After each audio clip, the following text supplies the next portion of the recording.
ഞങ്ങൾക്ക്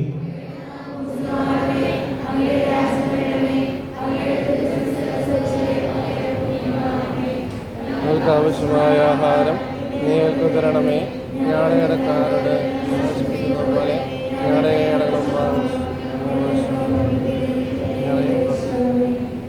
നമുക്ക് പ്രാർത്ഥിക്കാം. പീഡാസഹനത്തിന്റെ തലേ രാത്രിയിൽ ശിഷ്യന്മാരുടെ പാദങ്ങൾ കഴുകി വിനയത്തിന്റെ മാതൃക ഞങ്ങൾക്ക് നൽകുകയും ഞങ്ങളോടൊത്ത് വസിക്കുന്നതിനായി വിശുദ്ധ കുർബാന സ്ഥാപിക്കുകയും ചെയ്ത കർത്താവേ, അങ്ങയുടെ അനന്തമായ സ്നേഹവും കാരുണ്യവും അനുസ്മരിക്കണമേ. അങ്ങയുടെ കാലടികളിൽ പിന്തുടരുന്നതിനും ഞങ്ങളെ സഹായിക്കണമേ. സ്ഥലത്തിന്റെയും നാഥ എന്നേക്കും ആമേൻ.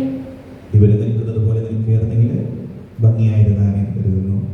ചൊല്ലുന്ന പ്രാർത്ഥനയിലെ അവസാന ഭാഗം എന്തുകൊണ്ടെന്നാൽ അവിടുത്തെ കാരുണ്യം അനന്തമാകുന്നു എന്നുള്ളത് ഏറ്റുചൊല്ലുക. നല്ലവനായ കർത്താവിനെ സ്തുതിക്കുവിൻ, എന്തുകൊണ്ടെന്നാൽ അവിടുത്തെ കാരുണ്യം അനന്തമാകുന്നു. അത്യുന്നതനായ ദൈവത്തെ സ്തുതിക്കുവിൻ, അത്ഭുത പ്രവർത്തകനായ ദൈവത്തെ സ്തുതിക്കുവിൻ. തന്റെ അനന്തമായ ജ്ഞാനത്താൽ ആകാശം സൃഷ്ടിച്ചവനെ സ്തുതിക്കുവിൻ. ജലത്തിന് മുകളിലായി ഭൂമിയെ ഉറപ്പിച്ചവനെ സ്തുതിക്കുവിൻ. ആകാശമണ്ഡലത്തിൽ ഗോളങ്ങൾ നിർമ്മിച്ചവനെ സ്തുതിക്കുവിൻ. പകലിനെ ഭരിക്കുവാൻ വേണ്ടി സൂര്യനെ സൃഷ്ടിച്ചവനെ സ്തുതിക്കുവിൻ.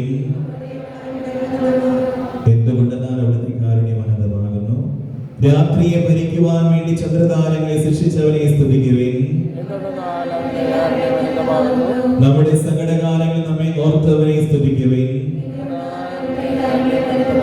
നമ്മുടെ ശത്രുക്കളിൽ നിന്നെല്ലാം നമ്മെ രക്ഷിച്ചവനെ സ്തുതിക്കുവിൻ. ലോകത്തിലുള്ള ജീവികൾക്കെല്ലാം ആഹാരം നൽകുന്നവനെ സ്തുതിക്കുവിൻ. സ്വർഗ്ഗസ്ഥനായ ദൈവത്തെ കൃതജ്ഞതാപൂർവം സ്തുതിക്കുവിൻ. പിതാവിനും പുത്രനും പരിശുദ്ധാത്മാവിനും സ്തുതി. നമ്മുടെ സുവിശേഷം വായിക്കാൻ പോവുകയാണ്. അതിനൊരുക്കമായിട്ടുള്ള പ്രാർത്ഥന നമുക്ക് ചൊല്ലാം. സുവിശേഷ വെളിച്ചത്താ ഇരുളെല്ലാം നീക്കിടുവാൻ അവതാരം ചെയ്തവനേ, കൈകൂപ്പി വണങ്ങിടുവിൻ. കർത്താവേ, ധരണിയിൽ നിൻ സാക്ഷികളായി തീർന്നിടുവാൻ ഞങ്ങളെ നിൻ സുവിശേഷം പൂർണ്ണം ചൊരിയട്ടെ. സമാധാനം നിങ്ങളോടുകൂടെ. വിശുദ്ധ മത്തായി അറിയിച്ച നമ്മുടെ കർത്താവ് ഈശോ മിശിഹായുടെ പരിശുദ്ധ സുവിശേഷം. അവർ ഭക്ഷണം കഴിച്ചുകൊണ്ടിരിക്കുമ്പോൾ ഈശോ അപ്പമെടുത്ത് ആശീർവദിച്ച് മുറിച്ച് ശിഷ്യന്മാർക്ക് നൽകിക്കൊണ്ട് അരുളി ചെയ്തു, നിങ്ങൾ എടുത്ത് ഭക്ഷിക്കുവിൻ, ഇതെന്റെ ശരീരമാകുന്നു. പിന്നീട് പാനപാത്രം എടുത്ത് കൃതജ്ഞതാ സ്തോത്രം ചെയ്തവർക്ക് നൽകിക്കൊണ്ട് അരുളി ചെയ്തു, നിങ്ങൾ എല്ലാവരും ഇതിൽ നിന്ന് പാനം ചെയ്യുവിൻ, എന്തുകൊണ്ടെന്നാൽ ഇത് പാപമോചനത്തിനായി അനേകർക്ക് വേണ്ടി ചിന്തപ്പെടുന്നതും ഉടമ്പടിയുടേതുമായ എന്റെ രക്തമാകുന്നു. ഞാൻ നിങ്ങളോട് പറയുന്നു, എന്റെ പിതാവിന്റെ രാജ്യത്തിൽ നിങ്ങളോട് നവമായി ഇത് പാനം ചെയ്യുന്നതുവരെ മുന്തിരിയുടെ ഈ ഫലത്തിൽ നിന്ന് ഞാൻ വീണ്ടും കുടിക്കുകയില്ല. അനന്തരം സ്തോത്രഗീതം ആലപിച്ചിട്ട് അവർ ഒലിവുമലയിലേക്ക് പോയി. അപ്പം ഒരിക്കൽ ശുശ്രൂഷകാരൻ വരുകയാണ്. അപ്പോൾ നിശബ്ദമായിട്ട് ദിവ്യകാരുണ്യനാഥനെ ഹൃദയത്തില് ഓർത്ത് പ്രാർത്ഥിക്കാം. അന്ത്യത്താഴ വേളയില് വേദനയുടെ മധ്യത്തിലൂടെ കടന്നു പോകുമ്പോഴാണ് അവനപ്പം മുറിക്കുക. ആ വലിയ വേദനയും പ്രാർത്ഥനയും ഹൃദയത്തിൽ ഉൾക്കൊണ്ടുകൊണ്ട് നമുക്ക് അപ്പം വെഞ്ചരിച്ച് പ്രാർത്ഥിക്കാം. നമുക്ക് പ്രാർത്ഥിക്കാം. ലോകത്തിലെ പാപങ്ങൾ നീക്കുന്ന ദൈവത്തിന്റെ കുഞ്ഞാടായ മിശിഹായി വിരുന്നും ബലിയുമായി വിശുദ്ധ കുർബാന സ്ഥാപിക്കുകയും ആ സ്വർഗീയ വിരുന്നിൽ പങ്കാളികളാകുവാൻ ഞങ്ങളെ ക്ഷണിക്കുകയും ചെയ്തതിന് ഞങ്ങൾ നിനക്ക് നന്ദി പറയുന്നു.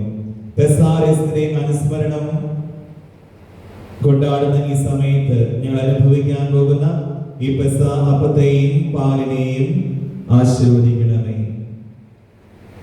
അനേകം ധാന്യമണികൾ ചേർന്ന് ഈ അപ്പം ഉണ്ടായിരിക്കുന്നത് പോലെ ഞങ്ങൾ എല്ലാവരും അതിലൊന്നായി ജീവിക്കട്ടെ. ഇതിൽ പങ്കുപറ്റുന്ന ഞങ്ങൾ എല്ലാവരും ജീവനാന്തത്തിൽ സ്വർഗീയ വിരുന്നിൽ പങ്കുകാരാകുവാൻ ഇടവരുത്തണമേ. സർവ്വത്തിന്റെയും നാഥ എന്നേക്കും ആമേൻ.